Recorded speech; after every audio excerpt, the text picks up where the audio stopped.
की जो अल्लाह सुब्हानहू व तआला ने नाजिल किया था, जिसके अंदर जो गैर सूदी निजाम है, अल्लाह सुब्हानहू व तआला ने ज़कात का सिस्टम नाजिल किया था, उस निजाम की तुमने पहले मुखालफत की। रिपोर्ट के मुताबिक दुनिया के 52 रिचेस्ट, दुनिया के 52 अमीर तरीन लोगों के पास इतना माल है कि अगर वो अपने माल में का सिर्फ 2.5% जो ज़कात में लिया जाता है, अगर 2.5% वो लोग निकाल दें, खैरात कर दें, तो पूरी दुनिया से गुर्बत का खात्मा हो जाएगा। सुभान अल्लाह। इस निजाम को कोई नहीं अपनाता और सूदी निजाम को, जो कि बेअक्ली निजाम है, अपने बेअक्ली दलीलों के जरिए से इसको कायम किया जा रहा, नतीजे में गुर्बत फैल रही।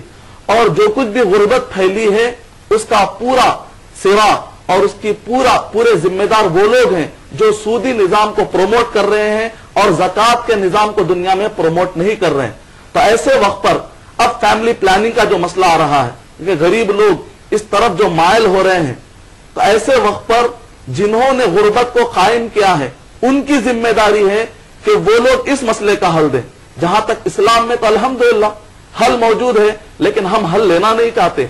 जैसा कि शायर ने क्या ही खूब कहा है, इन गुलामों का यह कहना है कि नाकिस है किताब, के गुलाम कहते हैं कि ये तो किताब बिल्कुल नाकिस है, इसमें गुलामी के तरीके नहीं बताए गए। इसमें यह नहीं बताया गया कि आदमी अगर बुरा काम करे तो पहले सीधा पैर डाले, या अगर आदमी बेड़ी पहने तो पहले सीधे हाथ में पहने या लेफ्ट हैंड में। तो अल्लाह सुब्हानहू व तआला ऐसे मसाइल क्यों बताएंगे जो इंसान को गुलामी की तरफ ले जाते हैं। इन गुलामों का यह कहना है कि नाकिस है किताब के सिखाती नहीं उनको गुलामी के तरीका। आज वो वाला मसला हो गया है कि हम गलत तरीका इख्तियार करते हैं और फिर इस्लाम से हल निकालने की कोशिश करते हैं। हमको चाहिए कि ज़कात के सिस्टम को नाफिज करें ताकि गुर्बत का खात्मा हो, जिसके अंदर चैरिटी और हमदर्दी का एहसास मिलता है। नतीजे में खुद ब खुद ये मसला उठेगा नहीं, ताकि आदमी फैमिली प्लानिंग जो कि नाजायज है, जो नाजायज तरीका है फैमिली प्लानिंग का, उसकी जरूरत भी नहीं पड़ती। उम्मीद के ये मसला अच्छी तरह समझा जाएगा। रिज़्क़ की बुनियाद पर या तरबियत की बुनियाद पर फैमिली प्लानिंग कराना जायज नहीं है, हराम है, क्योंकि रिज़्क़ देने वाला अल्लाह सुब्हानहू व तआला। शुक्रिया मौलवी साहब। आइए और एक कॉलर लाइन पर है, इनसे बात करते हैं। हेलो हेलो जी फरमाइएगा।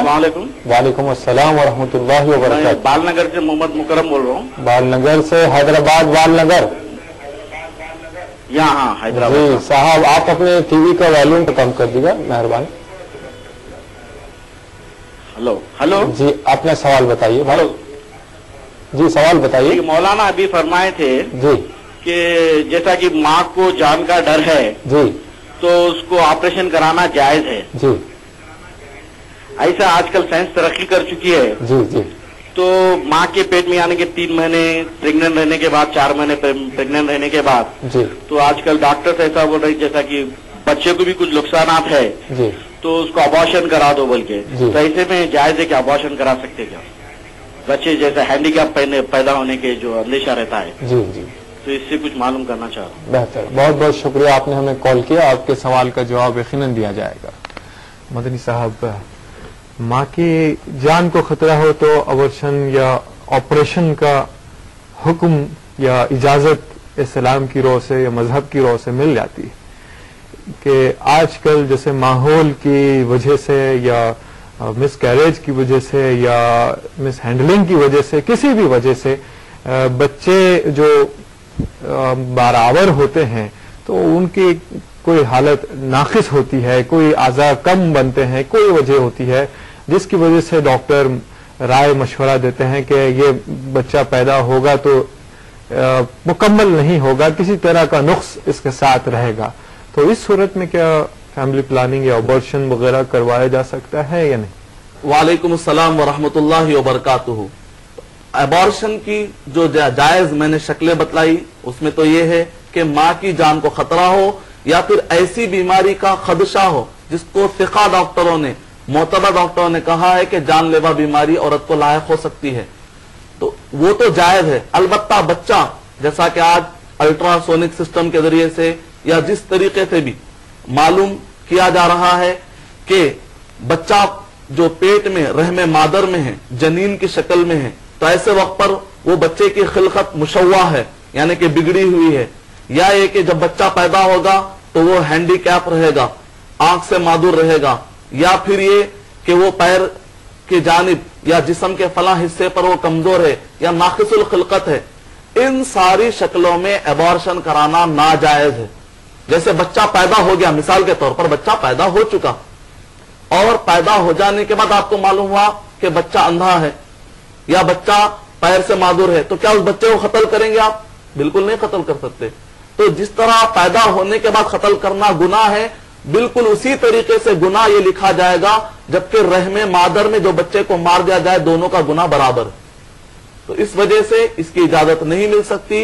इस बारे में अल्लाह से खौफ खाना चाहिए कि अल्लाह सुब्हानहू तआला ने कुरान मजीद में कहा, नाकाम है वो लोग जो अपनी औलादों को कत्ल करते हैं, और क़यामत में इन बच्चों से पूछा जाएगा तुम्हें किस जुर्म की बुनियाद पर कत्ल किया गया। अल्लाह सुब्हानहू तआला, अगर बच्चा ऐसा पैदा होता है तो ये आजमाइश है, इस आजमाइश पर हमको सब्र करना चाहिए और अल्लाह सुब्हानहू तआला इसी आजमाइश को जरिया बनाकर आपको जन्नत में दाखिल करेगा, अगर आप सब्र करेंगे और उस पर कायम रहेंगे। उम्मीद कि आपका जवाब मुकम्मल है।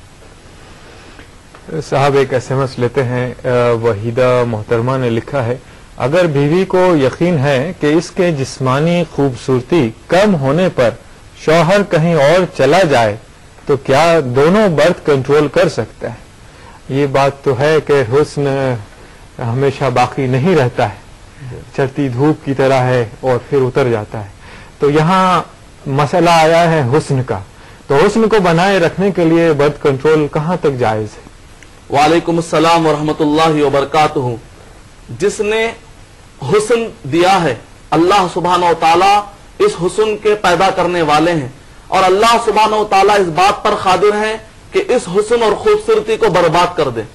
तो ऐसे वक्त पर अगर हम नाजायज तरीके से, जो कि फैमिली प्लानिंग का नाजायज तरीका है, अगर वो इस्तेमाल करते हैं और बुनियाद ये बनाते हैं ताकि हुस्न बरकरार रहे, इस बुनियाद पर करेंगे, हो सकता है कि आप यकीनन हुस्न बरकरार रख ले, लेकिन अल्लाह सुब्हानहू तआला उसके बावजूद भी हुस्न खत्म कर सकते हैं, क्योंकि अल्लाह सुब्हानहू तआला की मार बहुत ही खतरनाक होती है। ये कोई बुनियाद नहीं है जिसकी बुनियाद पर ये कहा जाए कि ये जायज है। अलबत्ता जैसा कि मैंने कहा, शौहर और बीवी आपस की रजामंदी से अगर ये समझते हैं कि हमल ठहरने से आपस में शौहर और बीवी के ताल्लुकात कायम होने में, लुत्फ अंदोज होने में रुकावटें आती हो, तो ऐसे वक्त पर दोनों आपस में अगर रजामंदी से करना चाहें तो वो जायज तरीके अपना सकते हैं, जो कि मैंने बतलाया। जैसा कि एक हदीस शरीफ है, नबी अकरम सल्लल्लाहु अलैहि वसल्लम के पास एक सहाबी आते हैं, आकर कहते हैं कि मेरे पास एक लौंडी है, मैं पसंद नहीं करता कि वो हामिला हो जाए, मैं चाहता हूं कि एक मर्द औरत जिस तरीके से लुत्फ अंदोज करते हैं मैं भी लुत्फ अंदोज होना चाहता हूं। तो नबी अकरम सल्लल्लाहु अलैहि वसल्लम ने फरमाया, अगर ये नियत है तब तो जायज है कि तुम अजल कर लो। और आज के दौर में जो भी बर्थ कंट्रोल का यानी कि टेम्पररी, परमानेंट नहीं, टेम्पररी तरीका अपनाया जा सकता है। उम्मीद कि आपका जवाब मुकम्मल हो। शुक्रिया मदनी साहब। तो मदनी साहब, आइए बात चल रही थी हमारी फैमिली प्लानिंग से मुताल्लिक, जो बाज नाजायज सूरतें हैं फैमिली प्लानिंग की, उनके मुताल्लिक जो भी वईदे हैं या जो नुकसानात हैं, इस पर भी थोड़ी सी रोशनी डाली जाए। जायज फैमिली प्लानिंग से तो मैं समझता हूं कि जहां तक हो कोई नुकसान नहीं होता है, फिर भी जहां गलत एहतियात होता है, जायज फैमिली प्लानिंग में भी बहुत सारी एहतियात जरूरी है, लेकिन जो नाजायज फैमिली प्लानिंग है या और कोई गुमराह कुन जो जराए हैं जिसको हम फॉलो करते हैं, तो उसके नुकसानात क्या होते हैं, जरा उस पर रोशनी डाल दें। जायज फैमिली प्लानिंग जो कुछ भी शरई एतबार से उलमाए किराम ने इसको जायज करार दिया है, वहां पर एक बड़े नुकसान से बचाने के लिए इजाजत दी गई। और जहां कहीं पर भी फैमिली प्लानिंग कराना नाजायज है, नाजायज